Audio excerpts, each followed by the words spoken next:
Hello बच्चों, मैं प्रहलाद साहब आप सभी का पुनः स्वागत करता हूं आपका अपना यूट्यूब चैनल रामानुजन एकेडमी पर। और आज के इस लेक्चर नंबर 13 पर पिछले लेक्चर में हम लोगों ने समझा था गॉस प्रमेय का पहला अनुप्रयोग, रेखीय चालक के कारण विद्युत क्षेत्र की तीव्रता। वो व्यंजक भी मोस्ट इंपॉर्टेंट है। गॉस प्रमेय के जितने भी अनुप्रयोग हैं, एक अनुप्रयोग फिक्स है, आपका बोर्ड पेपर में पूछे ही जाते हैं। तो आज का टॉपिक भी मोस्ट इंपॉर्टेंट है और आज का वीडियो आप अंत तक देखिए, आपको बहुत अच्छे से समझ आएगा। चैनल पर नए हैं तो चैनल को सब्सक्राइब कर लें, साथ ही साथ बेल आइकन को ही प्रेस करिए। जैसे ही नए वीडियो अपलोड करेंगे तो उसका नोटिफिकेशन आपको मिल जाएगा। व्हाट्सएप पर रामानुजन एकेडमी के नाम से ग्रुप बना हुआ है, उस ग्रुप का लिंक पिन कमेंट और डिस्क्रिप्शन बॉक्स में मैं डाल देता हूँ। ग्रुप में आप ज्वाइन हो जाइएगा। ग्रुप में आपको डेली वीडियो जो है उसको उसमें सेंड कर देते हैं, साथ ही साथ PDF भी जो पढ़ाया रहता है उसको उसमें डाल देते हैं। तो चलिए आज का सेशन स्टार्ट करते हैं। गॉस प्रमेय का दूसरा अनुप्रयोग है एक समान आवेशित अनंत समतल चादर के कारण विद्युत क्षेत्र। ठीक, टोटल 4 अनुप्रयोग हैं। पहला रेखीय चालक तार के कारण, दूसरा एक समान आवेशित अनंत समतल चादर के कारण विद्युत क्षेत्र। इसके हेडिंग को समझिए। एक समान आवेशित अनंत समतल चादर, जो चादर है वो अनंत रहेगा और एक समान रूप से आवेशित रहेगा, समतल चादर है। ठीक, इसमें हम देखते हैं कि गॉस का प्रमेय इसमें कैसे लगता है। ठीक, ये डायग्राम बना हुआ है। अब जानते हैं कि हमारी जो क्लास है वो डायग्राम से ही स्टार्ट होती है। तो ये तो बना हुआ है, यहाँ पे हिंदी भी लिखा हुआ है, लेकिन मैं फिर से आपको ये डायग्राम बना के दिखाऊंगा। साथ ही साथ जैसे आप डायग्राम को समझेंगे तो ये हिंदी आप बड़ी ही आसानी से लिख पाएंगे। तो चलिए देखते हैं। एक समान आवेशित अनंत समतल चादर, एक चादर लेता हूं मैं जो एक समान रूप से क्या है, आवेशित है। ये चादर ले लेता हूं, ये चादर ले लेते हैं। ये चादर क्या है आपका, एक समान रूप से आवेशित है। जो हमारा अनंत समतल चादर है वो एक समान रूप से आवेशित है। यहां पे आप प्लस आवेश डाल दो, प्लस प्लस प्लस प्लस, ये एक समान रूप से क्या है, वो आवेशित है। अब चादर के मध्य बिंदु से, ये क्या है, चादर का मध्य बिंदु है। चादर के मध्य बिंदु से दोनों तरफ, चादर के मध्य बिंदु से दोनों तरफ r दूरी पर हम बिंदु P और P' लेते हैं। ठीक, यहां से मैं लूंगा इस तरफ और यहां से लूंगा, यहां को बीच से गैप करेंगे, इस तरफ लूंगा एक मैं पॉइंट। ये चादर के दोनों तरफ हमने क्या किया, मध्य बिंदु से यहाँ पे ले लिया, इसको बोल देंगे हम P' और इसको बोलेंगे हम लोग P। ठीक, ये चादर का मध्य बिंदु है। तो यहाँ से ये R दूरी पर है, ये भी R दूरी पर है और ये जो है ये भी क्या है, R दूरी पर ही है। अच्छा, चादर का नाम देना चाहें तो आप नाम दे सकते हैं A B। अच्छा, डायग्राम में क्या दिए, कैसे दिए है, ABCD। ठीक, AB और यहाँ पे ये C और ये हो जाएगा D।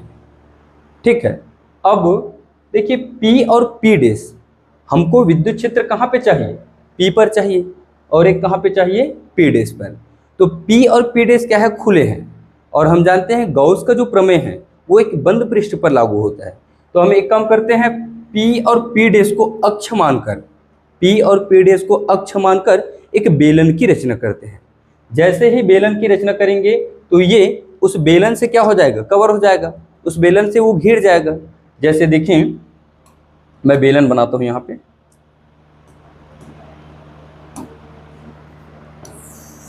ये अलग से लेता हूँ, फिर इसको उधर शिफ्ट कर देंगे।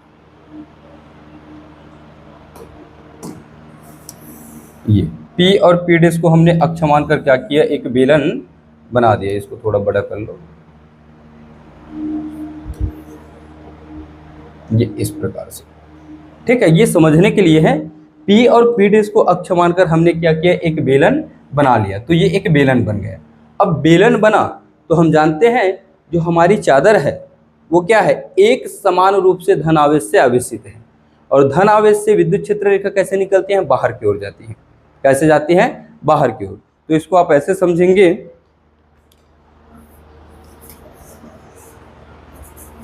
जैसे देखिए ये आपका बेलन है, क्या है, बेलन है, ठीक।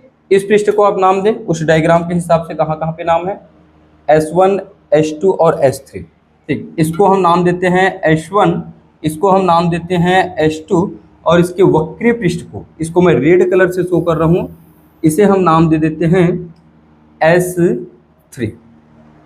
इसमें समझो ये जो आपका वृत्तीय सिरा है ये S1, इधर का वृत्तीय सिरा S2, और ये जो आपका वक्रीय पृष्ठ है, ये जो वक्रीय पृष्ठ है ये वाला, ये S3।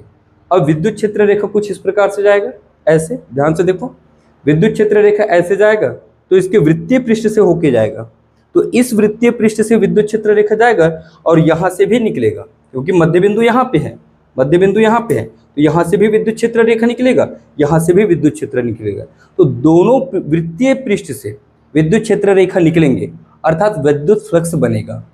लेकिन वक्रीय पृष्ठ की बात करो, देखो ये वक्र है, ये आपका क्या है, वक्रीय पृष्ठ है, विद्युत क्षेत्र रेखा ऐसे जाएगा तो उसको स्पर्श करते हुए जाएगा, सिर्फ स्पर्श करते हुए जाएगा।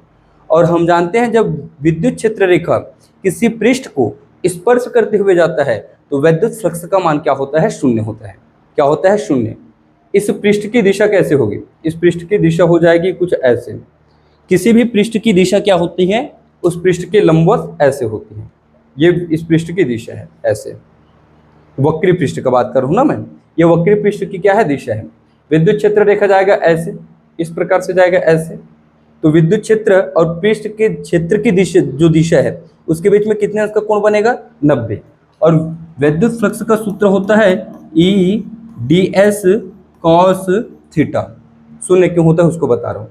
विद्युत क्षेत्र रेखा ऐसे जाएगा और पृष्ठ के क्षेत्र की दिशा के साथ कितने अंश का कोण बनाएगा, 90 अंश का, तो E/ds cos थीटा, थीटा मतलब होगा 90 और cos 90 का मान क्या होता है, शून्य, तो E/ds गुणा 0, तो ये बच्चे टोटल क्या हो जाएगा आपका, शून्य हो जाएगा। तो जहाँ पे विद्युत क्षेत्र रेखा क्षेत्र की दिशा के साथ 90 अंश का कोण बनाता है वहाँ पे विद्युत फ्लक्स का मान शून्य होता है, तो वक्रीय पृष्ठ से विद्युत फ्लक्स का मान शून्य होगा, ठीक। ऐसे भी बोल सकते हैं विद्युत क्षेत्र जो रेखा है वो पृष्ठ के समानांतर है, समानांतर है, लेकिन उसकी जो दिशा है वो 90 अंश का कोण बनाएगा, ठीक। वृत्तीय पृष्ठ की बात करें तो देखो ये वृत्तीय पृष्ठ है, इसकी दिशा कैसे होगी, इस प्रकार से होगी इसकी दिशा ऐसे, ठीक। ये वृत्त की पृष्ठ की दिशा है, विद्युत क्षेत्र रेखा भी कुछ ऐसे ही जाएगा, देखो ऐसे, तो दोनों तो एक दूसरे के समांतर हो गए, तो वहाँ पे 0 अंश का कोण बनेगा। और जैसे ही आप 90 को 0 लोगे तो ये होगा E/ds cos 0, cos 0 का मान होता है 1, तो बचेगा आपका विद्युत फ्लक्स E/ds, ठीक। चलिए स्टार्ट करें। आपका डायग्राम के साथ आपका जो थ्योरी है, हिंदी है, वो सेम रहेगा। क्या क्या हुआ है इसमें मैं आपको एक बार बता देता हूँ डायग्राम से। माना ABCD एक अनंत समतल चादर है और इस पर देखो पृष्ठ है, तो पृष्ठ पर पृष्ठीय आवेश घनत्व क्या होता है, सिग्मा इज इक्वल टू होता है Q/A। क्या होता है, sigma is equal to Q/A। तो जिस पर पृष्ठीय आवेश घनत्व सिग्मा कूलाम, Q मतलब कूलाम, प्रति मीटर स्क्वायर है। चादर के मध्य बिंदु से दोनों तरफ r दूरी पर बिंदु P और P' स्थित है, जहां विद्युत क्षेत्र की तीव्रता हमें ज्ञात करनी है। अब P और P' को अक्ष मानकर हम एक बेलन की रचना करते हैं, और जैसे ही बेलन की रचना करेंगे तो वे गॉसीय पृष्ठ बन जाएगा, तो हम निकालेंगे इस पर विद्युत फ्लक्स। ये पिछला डायग्राम देखिए बिल्कुल सेम है, ये चादर का मध्य बिंदु है, ये आपका वृत्तीय पृष्ठ है S1 और ये वृत्तीय पृष्ठ है आपका S2। जो पिछला डायग्राम आप समझे हैं तो सेम वही यहाँ पे बना के रखे हुए हैं। थोड़ा सा इसका वर्णन समझो। माना ABCD एक समान आवेशित अनंत समतल चादर है जिस पर पृष्ठ आवेश घनत्व सिग्मा, पृष्ठ है तो उस पर पृष्ठीय आवेश घनत्व रहेगा, सिग्मा कूलाम प्रति मीटर स्क्वायर है। चादर के मध्य बिंदु से r दूरी पर दोनों तरफ P और P' क्या है, स्थित है, जहां विद्युत क्षेत्र की तीव्रता हमें ज्ञात करनी है। P और P' को अक्ष मानकर, P और P' को अक्ष मानकर एक बेलन की रचना करते हैं जो गॉसीय पृष्ठ की तरह कार्य करता है, और प्रत्येक वृत्तीय पृष्ठ का क्षेत्रफल, जैसे कि ये आपका वृत्तीय पृष्ठ है, ये वृत्तीय पृष्ठ है, इसका क्षेत्रफल, ये भी वृत्तीय पृष्ठ है, इसका क्षेत्रफल हमने A माना है, कैपिटल A। तो प्रत्येक वृत्तीय पृष्ठ का क्षेत्रफल क्या है, कैपिटल ए है। व्यंजक स्टार्ट करेंगे हम लोग यहाँ से। पृष्ठीय आवेश घनत्व सिग्मा इज इक्वल टू होता है Q अपॉन ए, तो आवेश का वैल्यू हो जाएगा Q का मान निकल के आ जाएगा सिग्मा इंटू ए। इसे आप समीकरण 1 देकर छोड़ दीजिएगा। अब हम इस बेलन को 3 भागों में विभाजित करते हैं। ये आपका एक वृत्तीय पृष्ठ, ये वृत्तीय पृष्ठ और ये वक्रीय पृष्ठ। तो यहाँ पे वही लिखा हुआ है। बेलन को 3 भागों में विभाजित किया जा सकता है। पहला समतल वृत्तीय पृष्ठ S1, ये है आपका समतल वृत्तीय पृष्ठ S1। दूसरा समतल वृत्तीय पृष्ठ बोलेंगे ना इसको, समतल वृत्तीय पृष्ठ S2। और वक्रीय पृष्ठ ये वाला वक्रीय पृष्ठ क्या है आपका, S3 है। यहाँ हम लिखेंगे चूंकि वक्रीय पृष्ठ S3 विद्युत क्षेत्र के समांतर है। मैं पृष्ठ की बात कर रहा हूँ। पृष्ठ मतलब ऐसे और पृष्ठ की दिशा मतलब ऐसे, पृष्ठ के लंबवत होती है उसकी दिशा। तो वक्रीय पृष्ठ S3 विद्युत क्षेत्र रेखा के समांतर है, अतः उनसे गुजरने वाला विद्युत फ्लक्स शून्य हो जाएगा। चूंकि वक्रीय पृष्ठ S3 विद्युत क्षेत्र के समांतर है तो उनसे गुजरने वाला विद्युत फ्लक्स शून्य होगा, तथा वृत्तीय पृष्ठ S1 और S2 विद्युत क्षेत्र के लंबवत है। ठीक, कैसे लंबवत है देखो, ये वृत्तीय पृष्ठ, विद्युत क्षेत्र ऐसे गया, ये विद्युत क्षेत्र जा रहे हैं, तो पृष्ठ के साथ क्या है, ये पृष्ठ है, ये इसका पृष्ठ है और ये विद्युत क्षेत्र रेखा है, तो लंबवत हो जाएगा। लंबवत मतलब 90 अंश का कोण, यहाँ से देख सकते हैं, ऐसे देखो ये। ठीक, यहाँ पे कितने अंश का कोण बनाएगा, ये 90 अंश का। तो ये क्या है, पृष्ठ के लंबवत है। तो S1 व S2 विद्युत क्षेत्र के लंबवत है, तो उनसे गुजरने वाला विद्युत फ्लक्स है। S1 और S2 से गुजरने वाला विद्युत फ्लक्स है। तो S1 और S2 से गुजरने वाला विद्युत फ्लक्स ये हो जाएगा phi E is equal to, पृष्ठ S1 की बात करें तो बंद समाकलन E डॉट डी S1 और S2, डी S1 लिख दो यहाँ पे। ठीक, यहाँ पे आप सदिश लगा सकते हो, प्लस दूसरा पृष्ठ भी है ना, वृत्तीय पृष्ठ हमारा S2, तो बंद समाकलन E डॉट डी S2। अब हम जानते हैं जब डॉट को हटाते हैं तो cos थीटा लगता है, तो बंद समाकलन E डी S1 और ये cos थीटा प्लस इधर से बंद समाकलन E डी S2 और ये cos थीटा। ठीक है, अब S1 और S2 से विद्युत क्षेत्र रेखा गुजर रहा है तो विद्युत फ्लक्स वहां पे बनेगा, और जहां पे विद्युत फ्लक्स बनता है वहां पे कोण का मान क्या होता है, शून्य होता है, क्योंकि क्षेत्र की दिशा और विद्युत क्षेत्र रेखा दोनों एक दूसरे के समांतर चलते हैं। फिर से आप समझें इसको, यह है वृत्तीय पृष्ठ, यह है पृष्ठ की दिशा, किसी भी पृष्ठ के लंबवत होती है उसकी दिशा। ठीक, और यह है विद्युत क्षेत्र रेखा। देखो दोनों क्या है आपका, दोनों क्या है, समांतर है। समांतर मतलब कितने अंश का कोण बनेगा, 0 अंश का। तो यहाँ पे कोण का मान हो जाएगा 0 अंश, तो रख दीजिए, E को बाहर निकाल देना, बंद समाकलन ds1 और cos 0 प्लस E को बाहर निकाल देना, बंद समाकलन ds2 और cos 0 अंश। cos 0 अंश का मान क्या होता है, 1, तो उसे आप छोड़ दीजिएगा तो बचेगा बंद समाकलन ds1, इसका मान क्या हो जाएगा, 1 हो जाएगा। ठीक, तो इसको छोड़ेंगे, यहाँ पे आ जाएगा प्लस, फिर ये E, बंद समाकलन ds2 cos 0 का मान 1 छोड़ दीजिएगा। अब देखो ds1 और यहाँ पे क्या लगा हुआ है, समाकलन, क्या लगा हुआ है, समाकलन।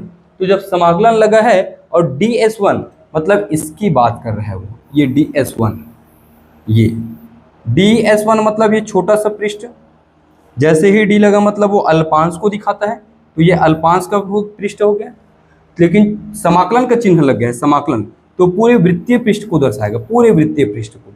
और हम वर्णन में लिखे हैं कि वृत्तीय पृष्ठ का क्षेत्रफल क्या है, कैपिटल A है, तो टोटल उसका मान क्या हो जाएगा, कैपिटल A। वृत्तीय पृष्ठ का क्षेत्रफल क्या हो जाएगा, कैपिटल A, तो इस पूरे का मान हम क्या रखेंगे, कैपिटल A। तो ये होगा E इंटू A, फिर ये प्लस ये E, प्रत्येक वृत्तीय पृष्ठ का क्षेत्रफल कैपिटल A है, तो DH2 का भी मान कितना हो जाएगा, ए हो जाएगा। EA और EA को आपस में जोड़ेंगे तो ये होगा 2 × E, 2EA। तो ये आया आपका विद्युत फ्लक्स फाई का वैल्यू, और इसे आप देंगे समीकरण 2। क्या देंगे, समीकरण 2। अब गॉस प्रमेय पढ़ रहे हैं तो गॉस प्रमेय से लिख लो। गॉस प्रमेय से, गॉस का प्रमेय क्या होता है, गॉस का प्रमेय होता है phi E is equal to Q upon epsilon naught. किसी बंद पृष्ठ से गुजरने वाला संपूर्ण वैद्युत फ्लक्स उस पृष्ठ के अंदर उपस्थित कुल आवेश का 1/एप्सिलॉन नॉट गुना होता है। समीकरण 2 और 3 को देखो, दोनों के बायां पक्ष बराबर हैं तो दोनों के दायां पक्ष भी बराबर हो जाएंगे। तो यहां हम लिख सकते हैं समीकरण 1 व 2 से, समीकरण 1 व 2 से, ठीक। तो 2EA और Q अपॉन एप्सिलॉन नॉट दोनों आपस में बराबर हो जाएंगे। 2EA और Q अपॉन एप्सिलॉन नॉट। हमें विद्युत क्षेत्र की तीव्रता E का मान चाहिए, तो E इज इक्वल टू आ जाएगा आपका Q अपॉन 2A, यहाँ पे डाल दो, और ये एप्सिलॉन नॉट। समीकरण 1 से Q का वैल्यू क्या है, देखो समीकरण 1 से Q का वैल्यू है सिग्मा इंटू ए। सिग्मा क्या चीज है, पृष्ठीय आवेश घनत्व। तो समीकरण 1 से, समीकरण 1 से Q की जगह रख देंगे हम लोग सिग्मा इंटू ए, और नीचे 2A एप्सिलॉन नॉट। ए से ए कट कर देना, ठीक, थोड़ा सा बच रहा है, ए से ए कट कर देना तो बचेगा सिग्मा 2 एप्सिलॉन नॉट। इसको यहाँ पे लिख दूँ मैं, ये, ठीक। तो E इज इक्वल टू हो जाएगा आपका, E is equal to sigma upon 2 epsilon naught. क्या हो जाएगा, सिग्मा अपॉन 2 एप्सिलॉन नॉट। और यही एक चादर के लिए विद्युत क्षेत्र की तीव्रता का अभिष्ट व्यंजक है। ये छोटा व्यंजक है, बहुत बढ़िया व्यंजक है। इसी व्यंजक को उपयोग करके हम डबल चादर के लिए निकालेंगे, ठीक। ये डायग्राम सिर्फ आपको समझाने के लिए बताया था। इसको मैं साफ कर देता हूँ क्योंकि पीछे आपका डायग्राम बना हुआ है पिछले में। ये ऐसे सेम टू सेम आपको बनाना है, सेम ऐसे ही बनाना है। छोटा व्यंजक बनेगा, ये 5 नंबर में पूछेंगे आपको, ठीक है। तो आज का व्यंजक क्लास यहीं तक रखते हैं, मिलते हैं नेक्स्ट क्लास में। नेक्स्ट क्लास में हम लोग पढ़ेंगे डबल चादर के कारण विद्युत क्षेत्र की तीव्रता। वीडियो अच्छा है तो लाइक करें, अपने फ्रेंड लोगों को शेयर कर दीजिए। तब तक के लिए जय हिंद, वंदे मातरम।